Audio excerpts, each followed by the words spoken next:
এই ছেলে, যৌবন জীবন যে কত বিষাক্ত তোমাকে আমি কি দিয়ে বুঝাই। ছেলে যখন 4 বছরের, মা তখন চুমা খায়, আদর করে, আব্বু আব্বু। আবার ছেলে যখন 12, 14, 15 বছরের, তখন বাড়িতে আসতেই মায়ে বলে, আব্বু তোমার জন্য ভাত সবুজে সাজিয়ে রেখেছি। তখন ছেলে বলে, খাবো না। না আব্বু খাও খাও। না আমি খাবো না, এই তরকারিতে ভাত খাও। আব্বু খাও খাও খাও। এবার ছেলে যখন বয়স 20, 24 হয়েছে, তখন মায়ে বলছে, কি করে খাবো, কি করে খাবো, বসে আছিস বসে আছিস, তো দাঁত ভেঙে। আরে ব্যাপারটা কি? 4 বছরে মা কি করছিলেন? চুমা খায়। 15 বছর, 20 বছর মা এরকম বলছে। এবার 20, 24 যখন হয়ে গেছে, তখন মা কেন যেন সহ্য করে না। মা বলছে ছেলেকে ইনকাম করা লাগবে। মাই যদি বলে যে তোর দাঁত ভেঙে দেবো, তাহলে বউ কি বলবে? তখন ছেলেটা বুঝেছে, ও ইনকাম করাই লাগবে। গার্মেন্টসে হলো জেনার কারখানা, ওহো টাকা ইনকাম করাই লাগবে যে কোনো মূল্যে, সে যেখানে হোক না কেন। ছেলে এবার ভেবেছে টাকা ইনকাম করাই লাগবে। এর নাম যৌবন জীবন। আর যৌবন জীবন মানে জেনা। যৌবন জীবন মানে জেনা, যেটা আজকে বলবো।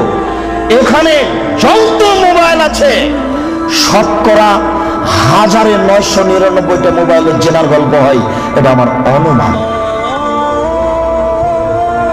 প্রায় মোবাইলে জেনার গল্প হয়।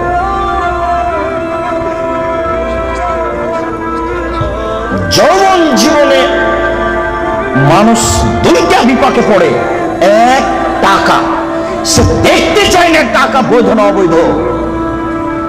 2, দেখতে চাইলে সে মান সম্মান, জাহান্নাম কি জান্নাত, বাপ মায়ের মান সম্মান যাবে কি যাবে না, সে বেখেয়াল বোকা সেজে সে জেনায় লিপ্ত।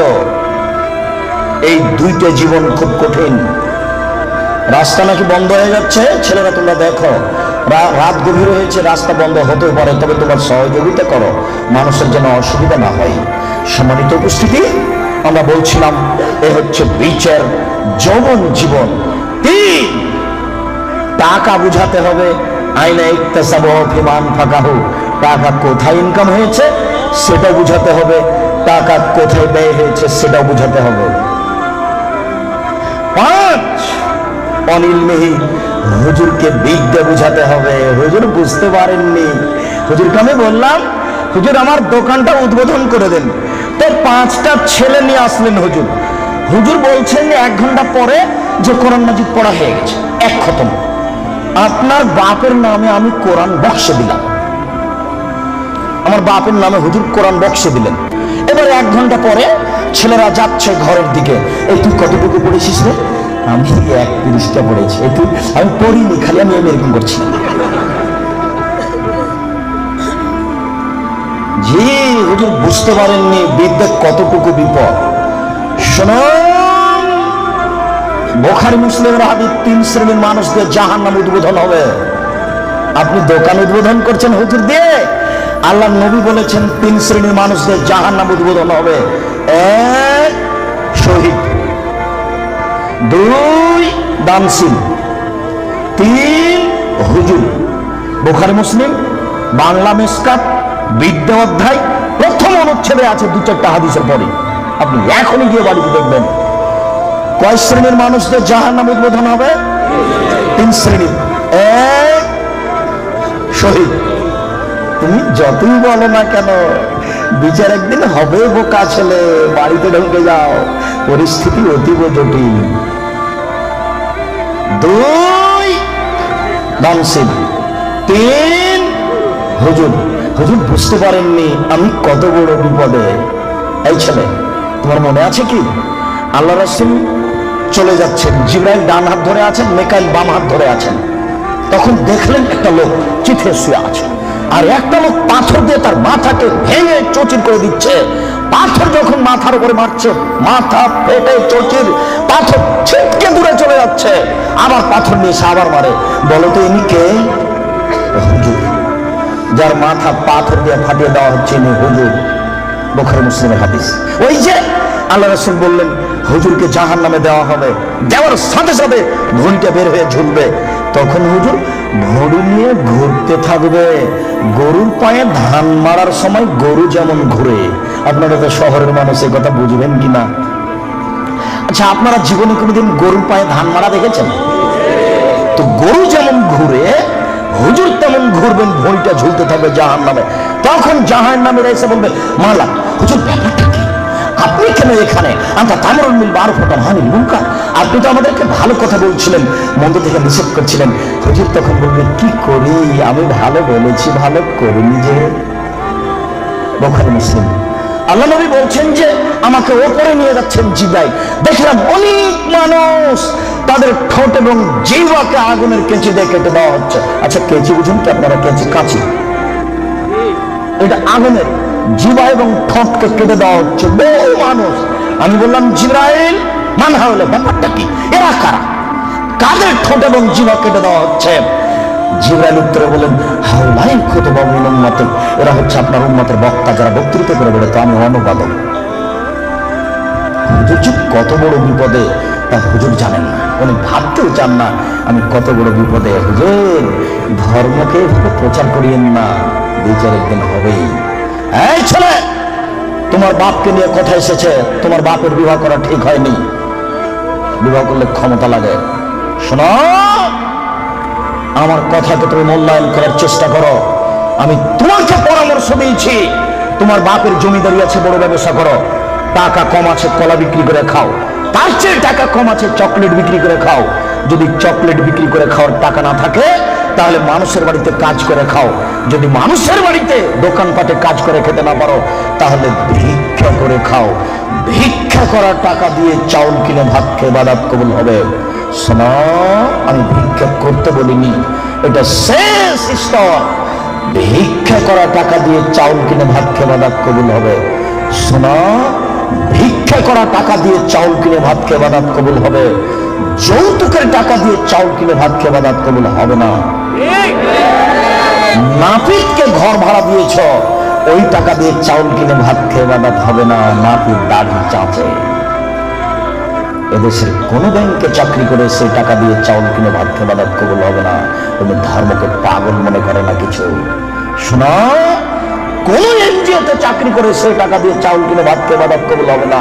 1450 বছর পূর্বে তিনি বলেছেন, একটা লোক বিপদে পড়েছে, মাঠে আছে, বাইরে আছে, বিপদে পড়ে হাত তুলে আল্লাহর দরবারে প্রার্থনা করছে।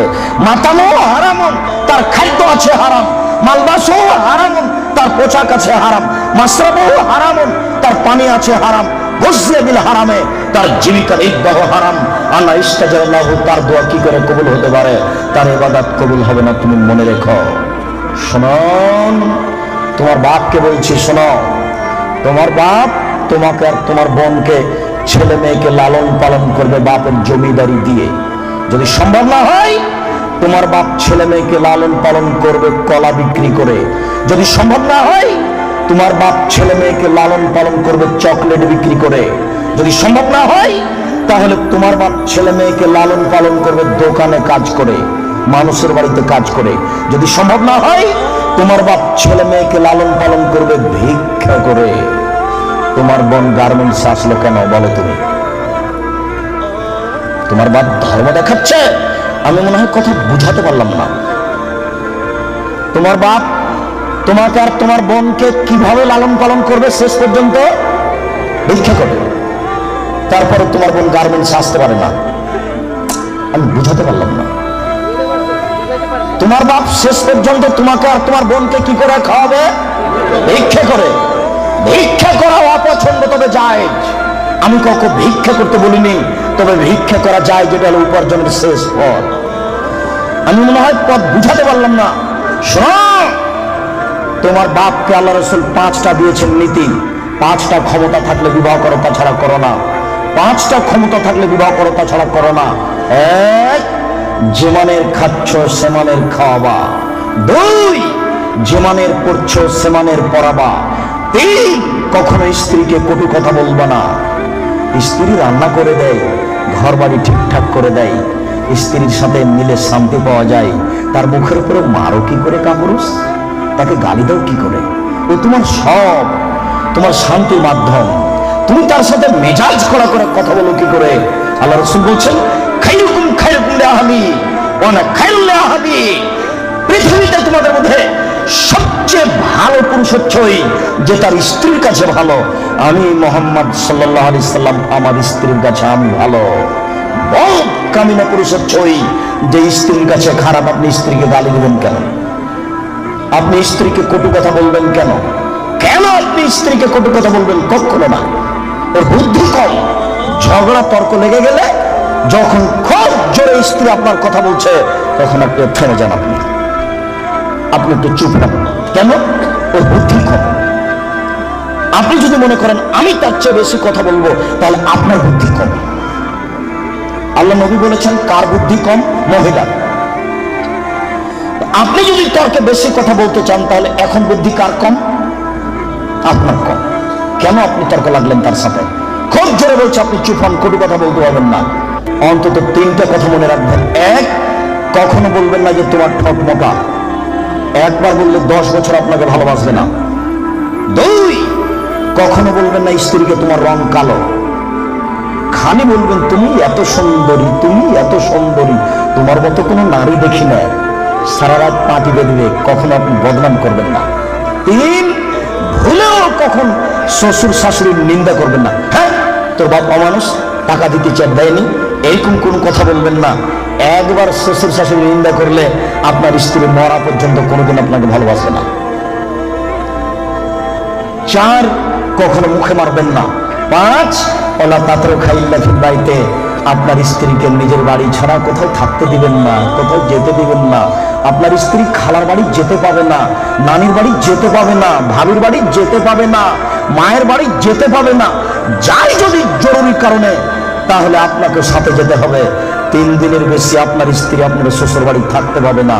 3 দিনের বেশি যদি আপনার স্ত্রী থাকে, তাহলে খাওয়া খরচ দিতে হবে। তোমার স্ত্রী চাচির বাড়ি যেতে পারে না, তোমার স্ত্রীর দোকানপাট আসতে পারে কি করে, বাজার করতে পারে কি করে, কাপড়